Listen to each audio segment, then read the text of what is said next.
পাক ভারত যুদ্ধে ভারতীয় মিডিয়া উস্কানি দিচ্ছে বাংলাদেশের বিরুদ্ধে। বর্তমানে ভারতীয় মিডিয়া বাংলাদেশে নিয়ে বিভিন্ন ধরনের গুজব এবং ফেক নিউজ ছড়িয়ে দিচ্ছে। পাকিস্তান এবং ভারতের মাঝে যুদ্ধ হচ্ছে, সারা পৃথিবী এখন সেটা জানে এবং রাত হলেই যুদ্ধ শুরু হচ্ছে। কে কার উপর হামলা করছে এটা বোঝার কোনো উপায় নেই।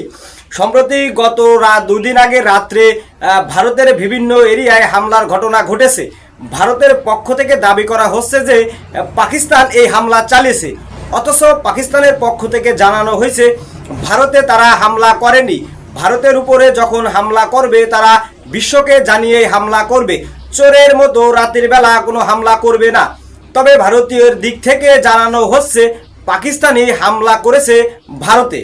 আর এই পাক ভারত যুদ্ধের সুযোগ নিয়ে বাংলাদেশের নামে এবং পাকিস্তানকে জড়িয়ে বিভিন্ন ধরনের গুজব প্রোপাগান্ডা সংবাদ ছড়িয়ে দিচ্ছে ভারতীয় মিডিয়া।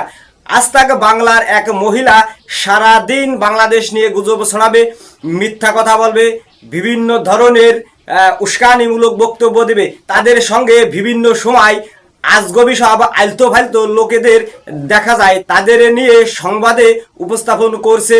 টকশোর নামে বাংলাদেশকে নিয়ে গুজব ছড়িয়ে দেওয়া হচ্ছে।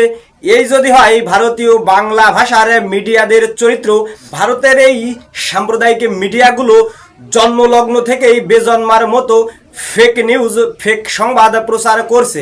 সম্প্রতি বাংলাদেশে নিয়ে যত সংবাদ ছড়িয়েছে তার সম্পূর্ণটাই মিথ্যা। ভারতীয় মিডিয়াতে বাংলাদেশ নিয়ে গুজব ছড়াচ্ছে। সত্যি কি বাংলাদেশ পাক ভারত যুদ্ধে কোনো পক্ষপাতিত্ব করবে? আমাদের জানা মতে, বোঝা মতে এই মুহূর্তে বাংলাদেশের কোনো পক্ষপাতিত্ব করার কোনো সুযোগ নেই। গত 5 আগস্ট বাংলাদেশে গণঅভ্যুত্থানের পর থেকে বাংলাদেশটা একটা ধকলের ভিতর রয়েছে। বর্তমানে বাংলাদেশের অন্তর্বর্তীকালীন সরকার কোনো প্রকার যুদ্ধ চায় না এবং বাংলাদেশকে কিভাবে সামনের দিকে এগিয়ে নেওয়া যায় সেই চেষ্টাই করে যাচ্ছে। তার মধ্যেই বাংলাদেশের ভালো কিছু সহ্য করতে পারছে না ভারতীয় মিডিয়া। সবাইকে ধন্যবাদ জানিয়ে শেষ করছি। আল্লাহ হাফেজ।